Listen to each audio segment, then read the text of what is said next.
Hi guys, and welcome back to my channel for another video. If you are new here, welcome. If not, welcome back. Thank you so much for joining me. So today's video is going to be a little different, not my normal hair, skin, or beauty video. I kind of want to talk about something a little serious and kind of give my perspective on what's going on in the world today, as in COVID-19. I just kind of wanted to give my perspective as an essential worker in the healthcare field. I am not a nurse. I do work at a skilled nursing facility. I do come into direct contact with patients and I do treat patients. Starting off, I do have to say that I have to give my particular facility credit. Early on when this first began, my facility did a very good job at implementing a lot of policies, not only to keep our residents and patients safe, but also to keep us safe. Something in the beginning we found extremely annoying, coming in with one entrance, temperature taken, answering a questionnaire is something we started doing very early on, and it has continued. Also, with the type of work that I do, I am a therapist of some sort. I'm a PTA. We have to treat patients, so we do have an open gym. And when things started, we stopped treating patients in the gym. It was strictly just like room treats. At this moment, we are wearing, like everyone is required to do, we are wearing all our PPEs, which includes a gown, gloves, mask, and face shield. So we do a lot of that. I can say for me, and I think like if you watch news, you've probably heard other people kind of feel the same way, or their actions sort of go toward the way of like what I'm gonna say, and that is sometimes I do find it very difficult to make the decision to like, hey, like I'm gonna go in this room and treat this patient that, potentially may have COVID or coronavirus, or just, going out and going to work, period. Has been something that like I struggled with a little bit because, as a healthcare provider of any kind, you kind of have this obligation to take care of patients. However, you also have this obligation to yourself to take care of yourself and your family. So to sometimes feel like you are directly putting yourself in harm's way, and in harm's way of, a potential disease that could potentially kill you. It has been a little bit of a struggle for me. However, I think it says a lot about a person's integrity that they can sort of put themselves aside. Not to say you're putting your health or your safety to the side, but like you can, kind of do what you can to ensure that you're doing what you can to protect yourself while also helping someone else. So that's kind of been like, my whole thought process. But like I said, my facility does a great job at, putting safety measures into place. And like I said, we did do that very early on. I do know from speaking to other people who work in the same field as I do, but other facilities, that we were like far ahead. Like we were doing this stuff, and other facilities like weren't doing them as strictly as we were. We even stopped visitation and visitors from entering the building, which is sad because a lot of time we're working with rehab patients and you want them to go home, and a lot of, motivators are them seeing their family and their loved ones. So without that, it's been very difficult. But like I said, we have a few policies in place. We do like to do like, FaceTiming with patients and their families, and a lot of, phone conversations to try to make it a little bit better. We also have people when, something special is going on, the family will come and, the tour like outside their window so they can see them from outside of their window. So that's really great. However, I mean, I know it doesn't make up for physical contact. It's something at this point, physical contact and human interaction is a lot of what humans crave. And I'm very social and I have a lot of friends that are also very social, and I'm sure, you know, everyone kind of struggles with this whole social distancing thing. So I think, you know, what I struggle with is that, yeah, we wear PPEs and things like that. However, to me, a PPE is not fail safe. It's not 100% proven to protect you, or else, you know, with this social distancing, I'm like, yeah, you know, go out, you guys still go out, but make sure you're wearing gowns, gloves, and masks, like when you go out and you're hanging around each other. So if a PPE was fail safe, I feel like, you know, we would still be hanging around each other, just with everyone would wear PPE. And obviously that's not the case. So that's just kind of like how I feel about, you know, that situation. Hopefully that was like cleared. I wasn't rambling too much. So like I said, I feel like PPEs are not fail safe. They're not 100% proven to protect you against anything outside of the coronavirus. I did get the coronavirus. I think I know where I got it from.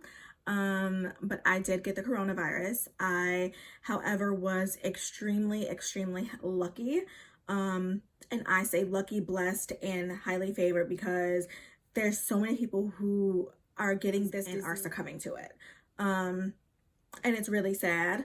There are some people who are, you know, relatively healthy and they're still succumbing to this. So many loved ones have been lost, and it's extremely sad. But I was very lucky in the sense that with me, my symptoms were just cold symptoms, and I literally just thought that like I had a cold. I, you know, went around, you know, and still had my daily life. I still went into work. Thank God I did wear PPEs. Unfortunately, I was around some people without them, but I didn't know I had it. Like I literally just thought I had a cold. My Mucinex and my Alka-Seltzer cold and flu were completely taking care of my symptoms, and I could function throughout the day. I did not really have too bad of body aches, and I didn't have too bad of like chills. I did not, the whole time I had my cold symptoms, I did not run a fever at all. Like I said, even at work, like we get our temperature taken each morning before we enter our building. And also I went out and bought a thermometer just so I could monitor my own symptoms. What made me feel like I should go get tested is probably maybe almost a week into my cold symptoms, I had forgotten to take my Mucinex the day of work, and I went to work and I was like super congested, and I remember like eating lunch and I couldn't really taste it, but I was like, oh, like I'm just congested. And same thing with like dinner, like I ate dinner and I couldn't really taste it, but I was like, oh, I'm just congested. Like that was my thought process. But I heard this story on the news about this 39-year-old man who just thought he had very mild symptoms and thought he was completely fine and ended up on a ventilator. And honestly, that really scared me. So I was like, okay. And I also had a couple friends who were worried and who were like, you know, maybe Tam, you should go get tested. You know, maybe you should get tested just for peace of mind, just to make sure like you don't have it. And, you know, and then on top of hearing that news story, I was like, okay, like I should just get tested. So I called my healthcare provider, or I called my doctor's office. It was after hours. I pressed the emergency button and I, you know, told her like, hey, I'm not quite sure if this is an emergency, but I explained to her everything that I knew I had been around 2 people for sure that were positive for COVID. Also, I was a healthcare worker, and I told her my symptoms, just basically like, you know, congestion and a runny nose, which at this point now, if you look it up, it is one of the symptoms of COVID.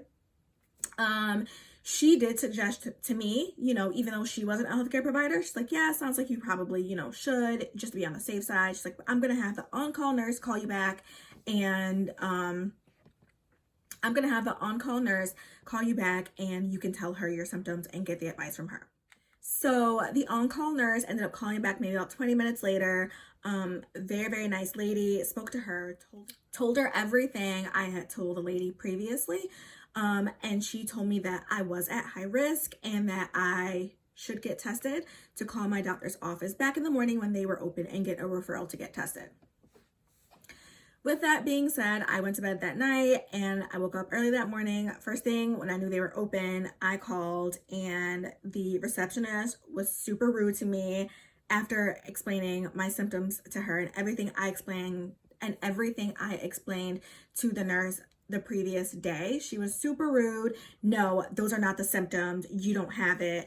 I'll let you speak to the triage nurse, but she's just going to tell you the same thing.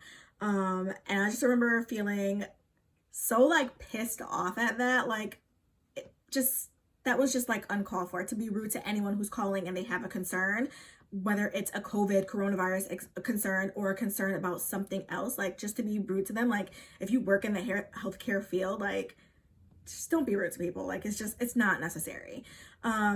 So I spoke to the triage nurse, and I told her that the lady previously was rude, and she apologized and everything, but she was like, yeah, no, I don't really think you do. You don't really exhibit the symptoms. So by this time I'm frustrated. Like, I'm not doing this. I'm like texting a friend, I'm texting family, and I have a couple family and friends who are like, I really think you should, like, despite what they're saying. But I hadn't got my referral to like go and get like tested. I was just so irritated. So I got up and I ate breakfast, and I made myself breakfast, and I couldn't taste it, like, at all. Like, could not taste it, could not smell it cooking, like nothing. And that was like that extra push for me to get a test. Luckily here in my area, they opened up a testing site where healthcare workers could go and get tested. So I made an appointment, and the following day I did go get tested. So the whole procedure of getting tested was crazy. I'm not sure if I want to insert a video. If I insert the video, then you guys will see it. If I don't, then you won't see it. But literally pushing that thing up your nose was just, I don't want to say it was painful. It was just super uncomfortable, and it's something I never ever want to do again. Obviously, like, if I have to for other reasons, like, I will, but it's just something I wouldn't want to do ever again. But the people at the test site were, they're all dressed in their hazmat suits. They didn't like have any contact with you. A lot of it was just like, they giving you instructions on the sign and like you reading it. I did have the lady outside my window kind of coaching me through what to do, because it was a self-administered test.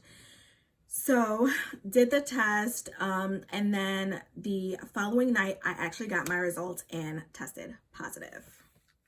So, I mean, by that time, my cold symptoms were pretty much diminishing. They weren't as bad as they were the previous week. I just did not have taste or smell at all. Like anything. Like, if I took a shot of something and it was something disgusting and I couldn't taste it at all. Like, it was just like a casual drink, and it was just, it's so weird to not taste or smell, to not. And then that makes you not have an appetite. So on top of that, just like not really eating. So I did not go into work the previous day. And actually I was out of work just for 3 days.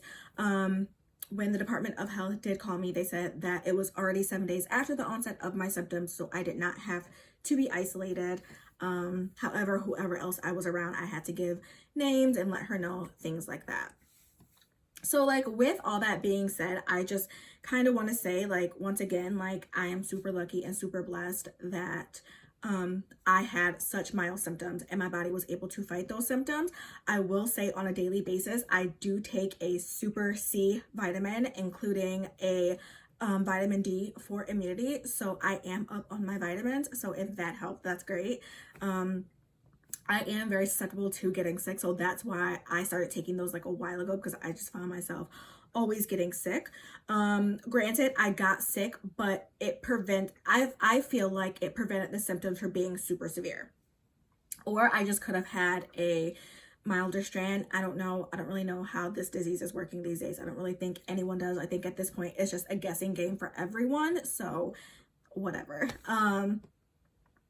But like, with all that being said, and just like with my experience of being in the healthcare field, and with my experience of, first of all, like, having my symptoms, wanting to get a test, the struggle with getting a test and being diagnosed, I want to let you guys know, like, if you feel like you have symptoms, even if like you're just sneezing, and just for your own peace of mind, go get tested. Don't let anyone tell you no. This is your body. This is your life. If you have loved ones around, you're also putting, you know, them at risk for something. You're putting them at risk for catching something. Don't let anyone tell you no, because at the end of the day, you are the only one that cares about you. And that's one of the things that I like really learned, that I am the only one who cares about my own well-being. And it is up to me, like it is up to all of you to, you know, advocate for yourself. I feel like there are so many people who get denied a test because they don't have the classic symptoms. Everyone's looking for a fever or they're looking for a cough. Like I said, the entire time I had my cold symptoms, which I'm assuming was COVID at the time, I'm assuming that was my onset. I did not have a fever. My temperature was completely normal. The only time I ran a very low grade fever was after I lost my taste and smell. So I'm not sure if my onset of symptoms or my onset of COVID was my actual cold or it was the loss of taste and smell.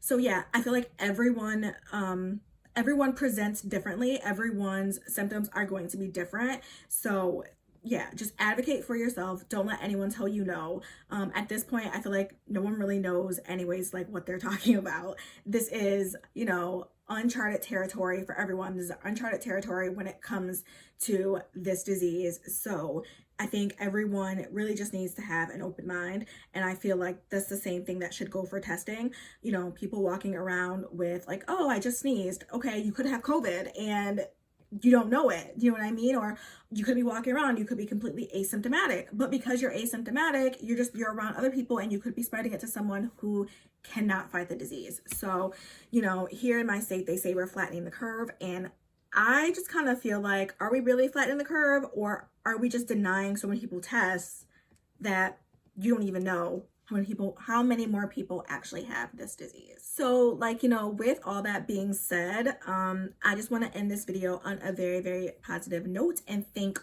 all of the essential workers, not only in the healthcare field, because we are not the only ones, not only doctors and nurses, because they are not the only ones, people who work at the gas stations and the grocery stores, and, you know, the maintenance people, and just everyone, housekeepers, you know, everyone. Thank you so, so much. We are all putting our lives and our health at risk for others, and it is a selfless act, and hopefully we will all be blessed for it. It is a testament to humanity and how good humanity can actually be. So that is awesome. And yeah, so thank you guys so much for watching. If you have not already, please do not forget to subscribe to my channel, and be blessed, and goodbye.